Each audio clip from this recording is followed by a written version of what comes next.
Hello दोस्तों, स्वागत है मेरे YouTube चैनल टेक्निकल स्टडी वाला पे। मैं बात कर रहा हूं सोनू कुमार और मैं एक नए टॉपिक के साथ आपके पास उपस्थित हुआ हूं, जो कि मेरा टॉपिक है difference between KW, kVAR, kVA, kWH and power factor में क्या डिफरेंस होते हैं, ये आप क्लियर रूप से आज पढ़ेंगे बेटा। आज मैं आपको एक और क्लियर कर देता हूँ कि इसके पहले 2-4 दिन पहले मेरे फ्रेंड्स का एक इंटरव्यू था, जो कि दूध ट्रांसमिशन कंपनी है औरंगाबाद में, वहाँ उसका इंटरव्यू हुआ। तो उनसे क्वेश्चन ये किया गया कि ये बताइए कि जो हमारी मोटर होती है, 3 फेस मोटर होती है या मोटर होती है, तो वो किस पावर पे वर्क करती है। HR ने उनसे क्वेश्चन किया, तो वो क्या है कि क्वेश्चन का सही आंसर नहीं दे पाए। उन्होंने बोला कि इलेक्ट्रिकल पावर पे हमारी मोटर इलेक्ट्रिकल पावर पे काम करती है। ऑलमोस्ट सभी लोग ऐसा कंफ्यूजन हो सकते हैं कि वो बोल सकते हैं कि लेकिन ऐसा रियल सही नहीं है। वो जो हमारी मोटर होती है वो एक्टिव एंड रिएक्टिव पावर पे वर्क करती है। अब ये एक्टिव और रिएक्टिव पावर क्या होता है, ये आज हम क्लियर रूप से पढ़ेंगे और ये डिफरेंसेस भी हम लोग पूरा आज क्लियर करके पढ़ेंगे। ये बात क्लियर है? ठीक है। KW क्या होता है? किलोवाट इसका फुल फॉर्म होता है। ठीक है। इसकी यूनिट जो होती है real power and active power होती है। क्या होती है? Real power and active power. Okay.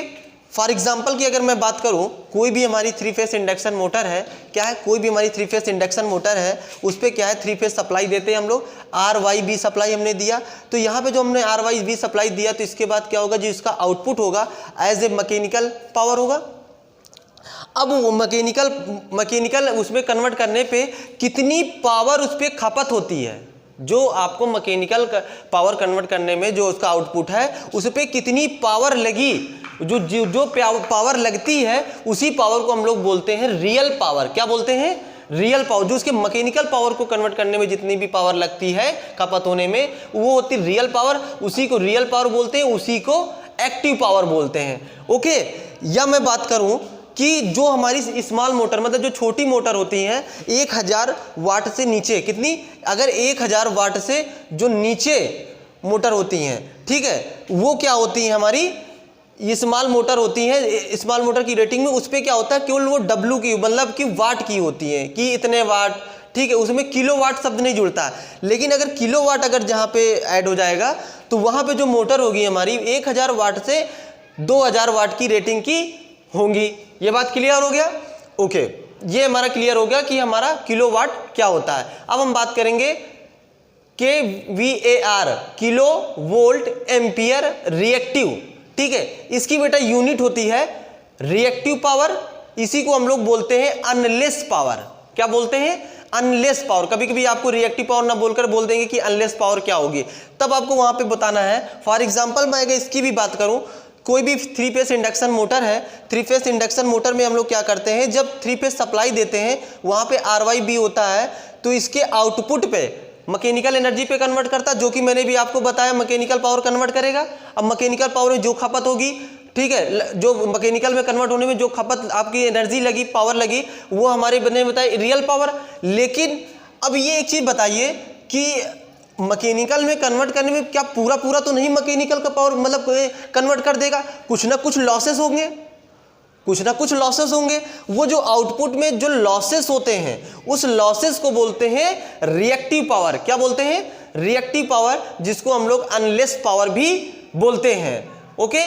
कभी भी आपसे कोई ऐसा क्वेश्चन करे कि किलो वोल्ट एम्पियर रिएक्टिव या KVAR क्या होता है, तो अब आप बता देंगे एग्जाम्पल के जरिए कि लॉसेस, ठीक है, क्या है, तो आपको ये बात क्लियर हो जाएगी। अब बात करेंगे KVA, किलो वोल्ट एम्पियर। क्या होता फुल फॉर्म इसका? Kilo volt ampere.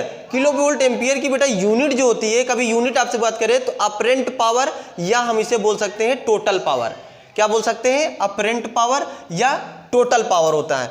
ये आपको फॉर एग्जांपल ट्रांसफार्मर है या जनरेटर है या ETC, कोई भी आपका अल्टरनेटर लगा हुआ है, उस पर भी आपको ये देखने को मिलेगा। फॉर एग्जांपल की अगर मैं बात करूं बेटा, कोई भी हमारा क्या है, ग्लास है। अगर मैं बात कर रहा हूं, कोई भी हमारा क्या है, मैं गिलास ले रहा हूं, ये हमारा क्या है, एक ग्लास है। इस ग्लास में ऐसा देखिए, इसका जो है एरिया ऐसा है, ये नीचे जो है काफ़ी सकरा हुआ भाग है। तो यहाँ पे इस वाले एरिया पे देखिए मैंने क्या किया है, यहाँ पे हमारा लिक्विड है। क्या है, जैसे आप लोग क्या करते हैं, कोल्ड ड्रिंक वगैरह लाते हैं, तो कोल्ड ड्रिंक में यहाँ तक तो आपका रियल रहता है, मतलब वास्तव पे इतना हमारा कोल्ड ड्रिंक है, लेकिन कोल्ड ड्रिंक के जो ऊपर वाली जो झाग होता है वो हमारा क्या होता है, अनलेस पावर होता है। अनलेस पावर मतलब ताकि ये निश्चित नहीं रहता है कि ये कितना है, ठीक है, ये झाग होता है, तो इसको हम लोग ऐड नहीं करते हैं। ये बात समझ में आ रही कि नहीं आ रही? अभी मैंने बताया कि नहीं बताया? जो लॉसेस होते हैं एक तरफ का ये लॉसेस ही है। अनलेस पावर मैंने क्या बताया, अभी यही बताया। और ये जहां तक मेरा रियल पावर में कहने का मतलब ये था, रियल पावर ये था हमारा, जो उसमें हमारा क्या हुआ, जो पावर कंज्यूम हुई मतलब खपत हुई, जितनी पावर मैकेनिकल एनर्जी में कन्वर्ट करने में, ठीक है, इलेक्ट्रिकल से मैकेनिकल में जब वो कन्वर्ट हुआ, आउटपुट जो दे रहा था, तो उसमें जो खपत हुई थी वो मेरी रियल पावर थी। यही चीज यहाँ पे मैं बता रहा हूँ कि यहाँ तक हमारा लिक्विड है, लेकिन इस एरिया में तो झाग है ना, इस एरिया में तो अनलेस पावर मतलब लॉसेस है। तो अनलेस पावर और रियल पावर के जो टोटल हमारा पावर होता है उसे हम, जो टोटल पावर होता है उसे हम लोग बोलते हैं अपरेंट पावर या टोटल पावर। मैं बोल सकता हूं इसे, क्या बोल सकता हूं, अपरेंट पावर या टोटल पावर हमारा यही होता है। ये इस ग्लास के जरिए से आप लोग समझ सकते हैं कि ये हमारा यूजलेस पार्ट है, ये अनलेस पार्ट है, ठीक है। अगर मैं बात करूं आपको, एक्चुअली जो हमारा केवीए होता है किलो वोल्ट एम्पियर होता है, यहाँ पे क्या होता है किलो, यहाँ पे हो जाएगा volt ampere cos phi. Main बेटा बात होती है कॉस फाई की, क्या है कॉस फाई, ये आपका किसका यूनिट है मालूम है ना, ट्रांसफार्मर। किलो वोल्ट एम्पियर में तो नाते कितना किलो वोल्ट एम्पियर का हमारा ट्रांसफार्मर लगा हुआ है, ठीक है। तो यहाँ पे क्या है कि ये हमारा मेन काम होता है कॉस फाई का। कॉस फाई क्या होता है, इसकी जो रेटिंग यही वेरी करता है, इसकी जो रेटिंग होती है 0 से 1 होती है, ये वेरी करता रहता है कि इतने में ही वेरी करेगा। ये बात क्लियर है। यह भी बोल सकते हैं, जो अगर पावर कम हो तो पावर फैक्टर भी क्या होगा, कम होगा। अगर हमारी पावर कम होगी तो पावर फैक्टर कम हो जाएगा, अगर पावर फैक्टर ज़्यादा होगा तो हमारी पावर भी क्या होगी, पावर फैक्टर क्या होगा, ज़्यादा होगा, तो पावर भी हमारी ज़्यादा होगी। ये बात क्लियर हो गई यहाँ से क्या होता है हमारा किलो वोल्ट एम्पियर। ओके, अब बेटा हम बात करेंगे kWh, सभी जानते होंगे किलो वाट हावर, क्या होता है किलो वाट हावर। तो इसकी यूनिट बेटा होती है पावर कंजप्शन। क्या होगी, पावर कंजप्शन, मतलब जो आपका मतलब जो आपके यहाँ घर है तो घरों के बाहर आप लोग देखते होंगे एनर्जी मीटर आपके यहाँ लगे हुए हैं कि हमारे जो घर में कौन कौन से इक्विपमेंट लगे हुए हैं और उस पर कितनी कितनी खपत है यूनिट के हिसाब से। तो वो मैं क्लियर करूंगा यहाँ पे, किसी को हम लोग बोल देते हैं पावर कंजप्शन, ठीक है। किलो वाट हावर इसकी क्या है फुल फॉर्म होगा, इसका यूनिट है पावर कंजप्शन। और यहाँ पे 1 unit is equal to 1 kilowatt hour, मतलब यह बोल सकते हैं 1 किलो वाट हावर से इक्वल टू क्या होता है 1 यूनिट। मैं फॉर एग्जांपल अगर मैं बात करूं कि 24 घंटे मतलब 24 घंटे में कितनी बिजली हमारी कंज्यूम हो रही है, 1 घंटे में कितनी बिजली हमारी कंज्यूम हो रही है और 30 दिन में कितनी कंज्यूम हो रही है, यह हमारा फार्मूला है। फॉर एग्जांपल ये देखिए मैंने यहाँ पे बना दिया है, एनर्जी मीटर आपके घर के बाहर लगा होता है, वहाँ पे ऐसे डिस्प्ले लगी होती है, उस डिस्प्ले पे पूरा जो है आता रहता है कितना यूनिट आपका चल रहा है, कितना यूनिट नहीं खपत हो रही, पूरा इसमें बताता रहता है, ठीक है।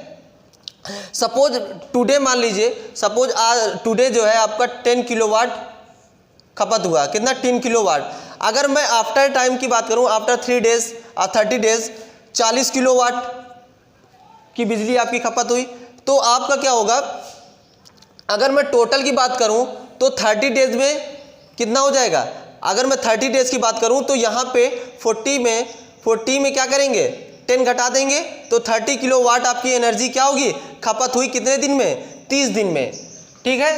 ये बात क्लियर हो गई कि 1 घंटे में आपका कितना हो रहा है, फिर इसके बाद क्या निकालेंगे 24 का निकाल लेंगे, ठीक है। 24 बटे जितने घंटे में हुई कितने दिन के लिए निकाल रहे हैं उसका हम उसमें क्या करेंगे डिवाइड कर देंगे और हमारा निकाल आएगा कि पर डे का। इसके बाद हम उसमें अगर 30 से गुणा कर देंगे तो हमारा निकाल आएगा कितने दिन का 30 डेज का।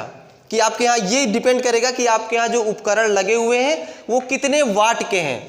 ये बात क्लियर है। अभी मैंने बता दिया है किलो वाट हावर्स 1 यूनिट होता है, ठीक है। अब बात करेंगे बेटा हम पावर फैक्टर की। अभी मैंने आपको यहाँ पे बता दिया कि पावर फैक्टर ही डिपेंड करता है, ठीक है। पावर फैक्टर ही तो रेटिंग डिपेंड कर रहा था यहाँ पे। तो ये देखिए पावर फैक्टर क्या होता है। पावर फैक्टर होता है केवी मैंने कहाँ पे पढ़ा था, यहाँ पे kilo volt ampere. Transformer generator कितने केवीए के होते हैं, यही तो होता है इसका। तो KVA is equal to KW मैंने क्या बताया था, किलोवाट, ठीक है, जो कि रियल पावर थी। और ये आपका क्या था, जो कि आपकी अपरेंट पावर थी। अपरेंट पावर का मतलब सभी समझ लिए हैं, जो अनलेस पावर और रियल पावर का जो टोटल होता है उसी को हम लोग बोलते हैं अपरेंट पावर, या हम बोल सकते हैं टोटल पावर। ये बात क्लियर है। देखिए मैंने यहाँ पे लिख भी दिया है, ये देखिए ये आपका है रियल पावर और ये है एक्टिव पावर। यहाँ पे क्या है, रिएक्टिव पावर बेटा, ठीक है। ये जो आपका किलोवाट, ये यहाँ पर आपका गलत लिखा हुआ है, मैं इसको सही कर दे रहा हूँ। यहाँ पे है अपरेंट पावर, ठीक है, मैं यहाँ पे कर दे रहा हूँ। अपरेंट आपका है अपरेंट पावर, ठीक है। केवीए क्या है, अपरेंट पावर है। तो यहाँ पे हो जाएगा power factor is equal real power upon apparent power, ठीक है। तो अपरेंट पावर और रियल पावर का जो रेशियो होगा वो हमारा क्या होगा, पावर फैक्टर होगा।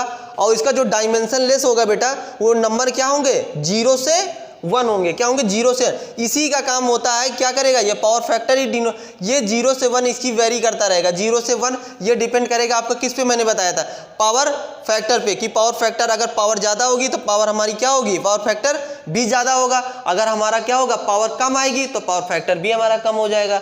ये बात क्लियर है। अगर आपको मेरा वीडियो पसंद आया हो तो कृपया उसे लाइक करिए, शेयर करिए और ज़्यादा से ज़्यादा शेयर करिए, ताकि क्या हो कि मेरा मोटिवेशन। और कमेंट बॉक्स में जरूर बताइए कि आपको कैसा लगा। और ये बहुत इंपॉर्टेंट है क्योंकि ये इंटरव्यू वाला क्वेश्चन है बेटा, ये बहुत पूछे जाते हैं आपको। Okay, thanks.